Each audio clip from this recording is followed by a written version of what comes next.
नमस्कार मित्रांनो, साई प्रभा या चॅनलमध्ये आपलं स्वागत आहे। मित्रांनो, आज आपण श्री नवनाथ कथासार या अध्यायाचा पुढील अध्याय घ्यायचा अगोदर आपण जाणून घेऊया की श्री नवनाथ कथासार ही पोथी वाचल्याने त्यापासून आपल्याला काय फायदा आहे आणि त्याचं महत्त्व काय आहे।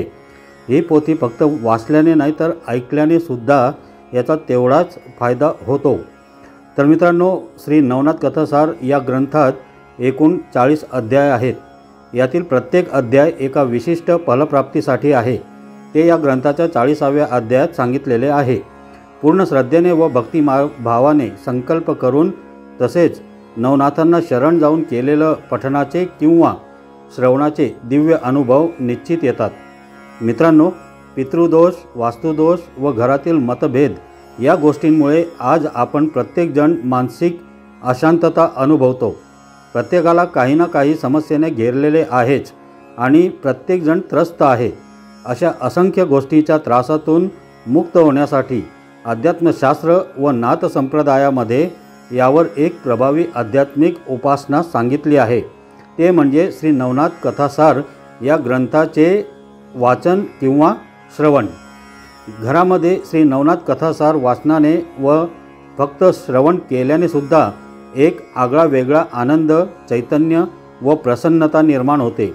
विशिष्ट समस्यांवर जसे नोकरी, व्यवसाय, विवाह, शिक्षण, आरोग्य यामध्ये येत असणाऱ्या अडचणींवर संकल्पयुक्त श्री नवनाथ कथासार वाचन व श्रवण केल्यास हमखास अनुभव येतो। तर मित्रांनो, आपल्याला वाचायला वेळ नसेल तर फक्त रोज ऐकले तरी पारायण केल्याचेच फळ मिळते। तर मित्रांनो, सुरू करूया पुढील अध्याय। अध्याय 25वा, भर्तरीचे व्यापाराबरोबर गमन, सुलोचन गंधर्वाची कथा। मागल्या अध्यायात सांगितल्याप्रमाणे भर्तरीनाथ व्यापाऱ्यांच्या समागमे अवंती नगरास आल्यानंतर ते एका गावाजवळ उतरले।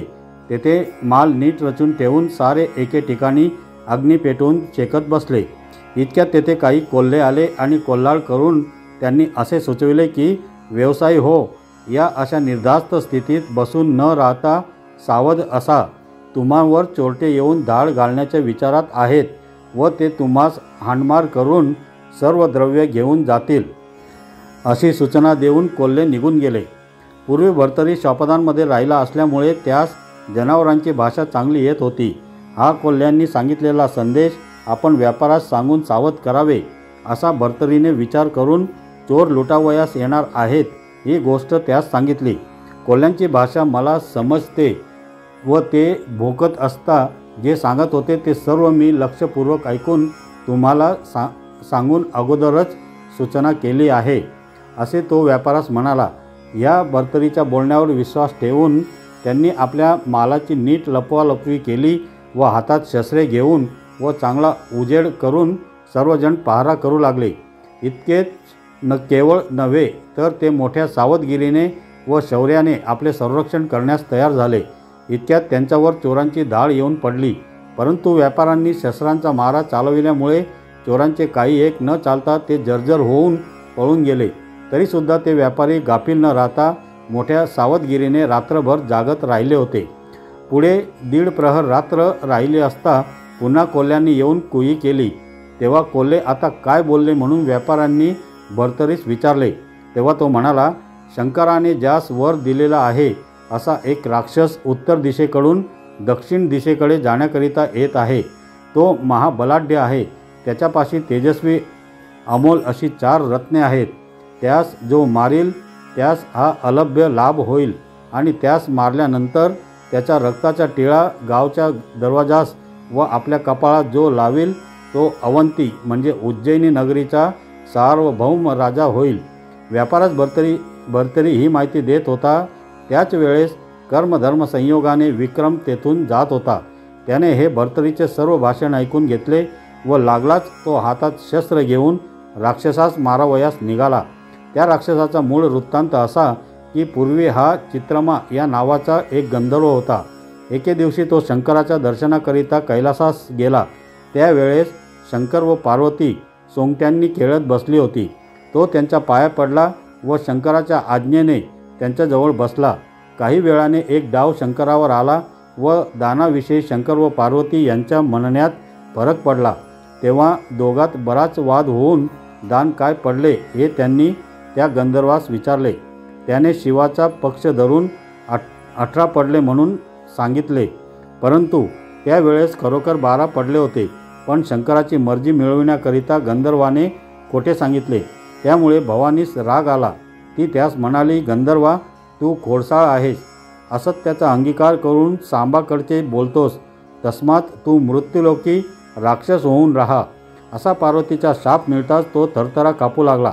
त्याने शंकराच्या पाया पडून विनंती केली की देवा, आपला पक्ष स्वीकारल्याने मी शापबद्ध झालो, आता माझी वाट काय, असे म्हणून तो ढळढळा रडू लागला।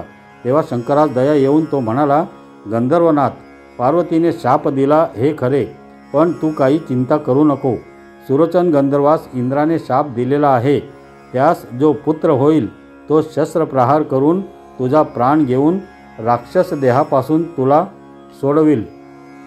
तेव्हा मला मारल्याने त्यास लाभ कोणता व माझे वृत्त त्यास कसे व कोणत्या रीतीने लागेल हे कळल्यास बरे होईल म्हणून गंधर्वाने म्हटल्यानंतर शंकराने सांगितले की तुला मारून तुझ्या रक्ताचा टिळा कपाळी लावल्यानंतर त्यास सार्वभौमपद प्राप्त होऊन तो सदा सर्वदा विजय मिळवित जाईल।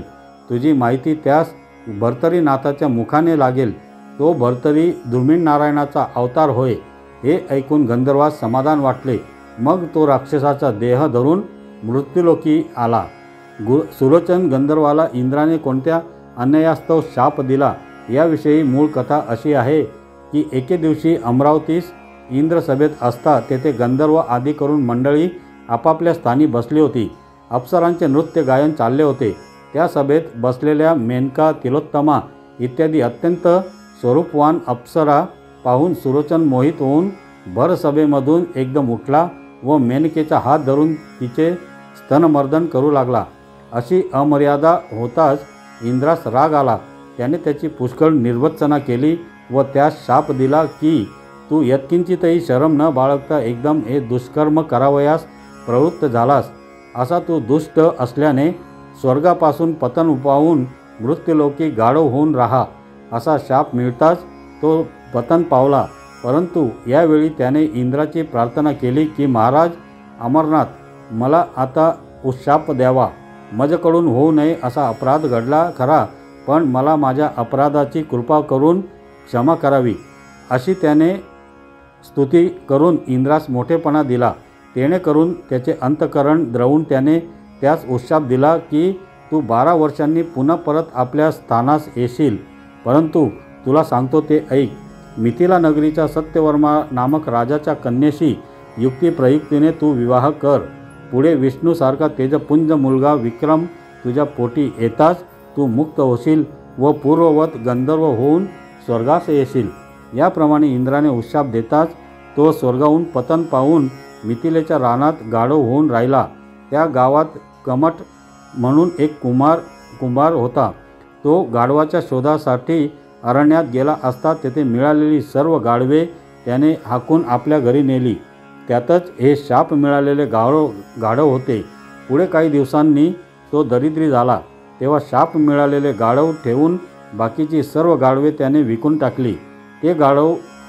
तो गाढव तेथे एकटाच राहिला असता 2 प्रहर रात्रीस कुंभारास उद्देशून म्हणू लागला की सत्यवर्मा राजाची कन्या मला बायको करून दे।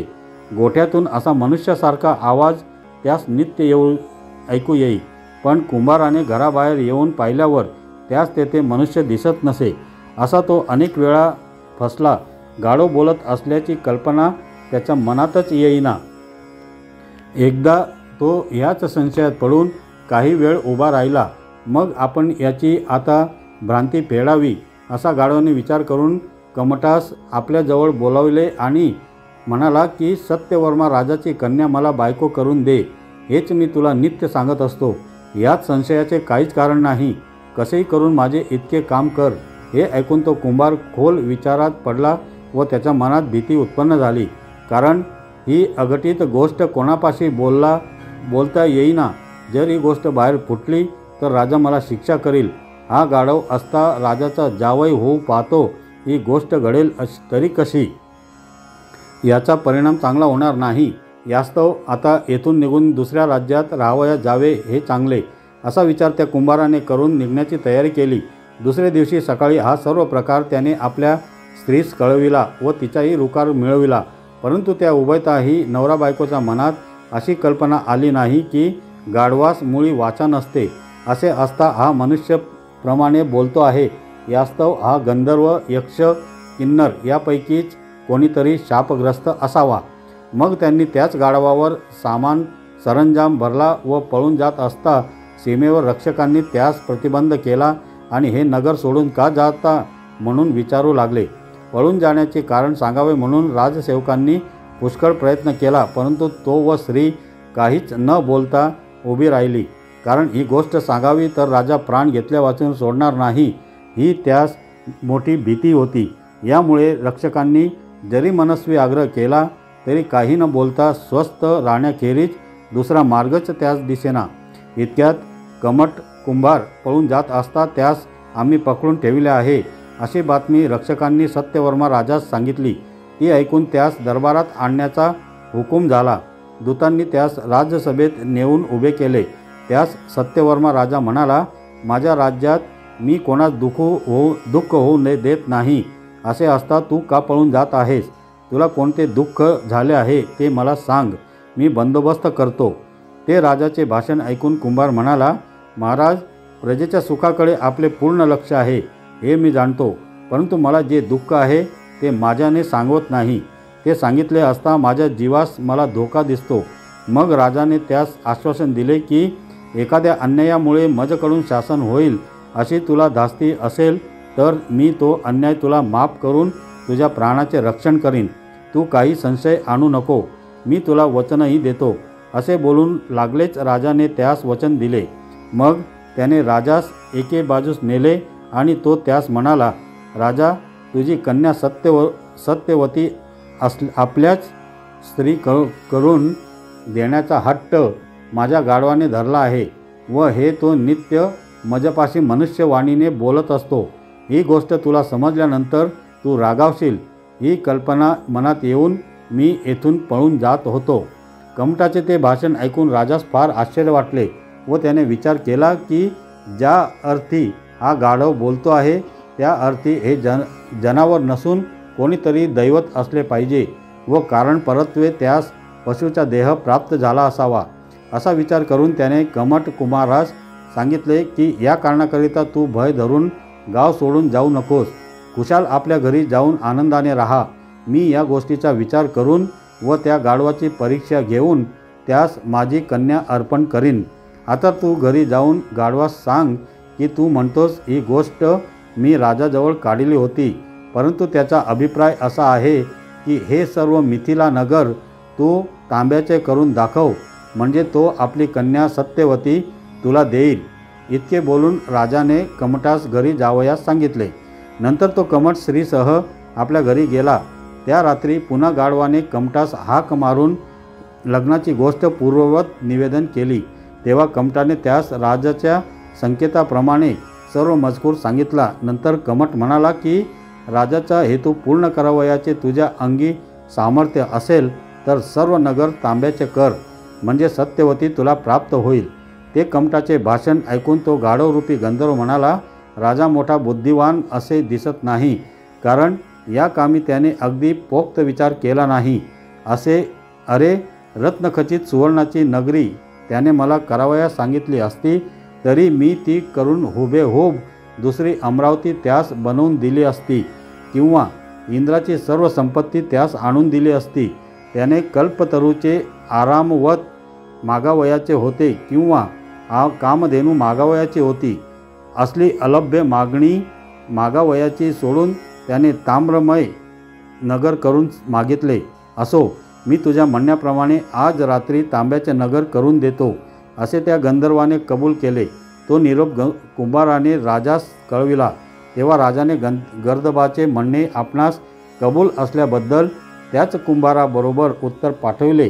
ते ऐकून त्या गर्दभरूपी गंधर्वाने विश्वकर्म्याची प्रार्थना करताच तो प्रत्यक्ष येऊन प्रत्यक्ष येऊन काय आज्ञा आहे म्हणून विचारू लागला. त्याच गंधर्वाने सांगितले की ही सर्व मिथिला नगरी एका रात्रीत तांब्याची करून दे. ते कबूल करून विश्वकर्म्याने ते सर्व नगर रात्रीत तांब्याचे करून टाकले व राजापासून अंतजापर्यंत सर्वांची एक सारखी तांब्याची घरे केली. असे सांगून व गर्दभरूपी गंधर्वाची आज्ञा घेऊन विश्वकर्मा निघून गेला. दुसरे दिवशी प्रातःकाळी सर्व लोक उठून पाहतात तो सारे नगर तांब्याचे झालेले. ते पाहून सारे आश्चर्यचकित झाले. तो चमत्कार पाहून त्यांच्या मनात अनेक प्रकारचे तर्क येऊ लागले. राजास मात्र खून पटली, परंतु यास आता कन्या दिल्या वाचून चालावयाचे नाहीच. जर दिली तर लोक हसतील असे विचार मनात येऊ लागले. मग कन्या कमटाचे स्वाधीन करून त्यास गावातून दुसरीकडे पाठविण्याचा विचार करून त्याने कुंभारास बोलावून आणले व लोकनिंदेचा सर्व प्रकार त्यास ऐकविला आणि कन्या घेऊन देशी जाण्याकरिता प्रार्थना केली. त्याने राजाचे म्हणणे कबूल केले व सामान सुमान बांधून जाण्याची तयारी केली. रात्रीस जाऊन राजास तसे सांगितले. मग राजाने कन्यास बोलावून तिला सांगितले की मुली, तुला मी देवास अर्पण केले आहे तर त्याचा आनंदाने अंगीकार कर. त्याने सर्व नगर तांब्याचे करून टाकले हा प्रत्यक्ष अनुभव पहा. यावरून तो गाढव नसून प्रत्यक्ष देव असल्याविषयी माझी खात्री आहे. आता तो कोण आहे वगैरे सर्व विचारपूस तू करून घे. माझ्या सांगण्याचा अपमान करू नकोस, नाहीतर माझ्या कुळास डाग लागेल व तो रागावला तर शाप देईल. तू युक्तिप्रयुक्तीने या गाढवाच्या देहापासून त्याची मुक्तता करून घे. त्याने पूर्वदेह धारण केल्यावर त्या योगाने उभय कुळांचा उद्धार होईल. आता प्रफुल्लित अंतकरणाने कमटाच्या घरी जा. ते बापाचे म्हणणे सत्यव्रतीने आनंदाने कबूल केले. नंतर रात्री कन्येस घेऊन राजा कुंभाराच्या घरी गेला. कमटाने बोटाच्या खुणाने जावई म्हणजे गाढव दाखविल्यानंतर राजाने त्याचे पाय धरून विनंती केली की महाराज, ही माझी कन्या तुम्हास अर्पण केली आहे. हिचे आता आपण पालन करावे. हे राजाचे भाषण ऐकून गाढवाने सांगितले, राजा, तू महाभाग्यवान आहेस म्हणून मी तुझा जावई झालो. पण तू माझ्या देहाकडे पहा. यामुळे लोक काय म्हणतील? जो तो निंदाच करील तरी तू भाग्यवान असे मी समजतो. नंतर त्याने आपल्याला कोणत्या कारणाने इंद्राने शाप दिला वगैरे सर्व प्रकार सांगितला. तो ऐकून हा सुरोचन गंधर्व आहे असे समजल्यावर राजास परमानंद झाला आणि आपली मुलगी त्याच्या स्वाधीन करून राजा घरी गेला. कुंभारही तो गाव सोडून रातोरात अवंती नगराकडे जावयास निघाला. तर मित्रांनो, भर्तरीचे व्यापाराबरोबर गमन, सुरोचन गंधर्वाची कथा या नावाचा 25वा अध्याय येथे समाप्त झाला. श्री नवनाथ महाराज की जय.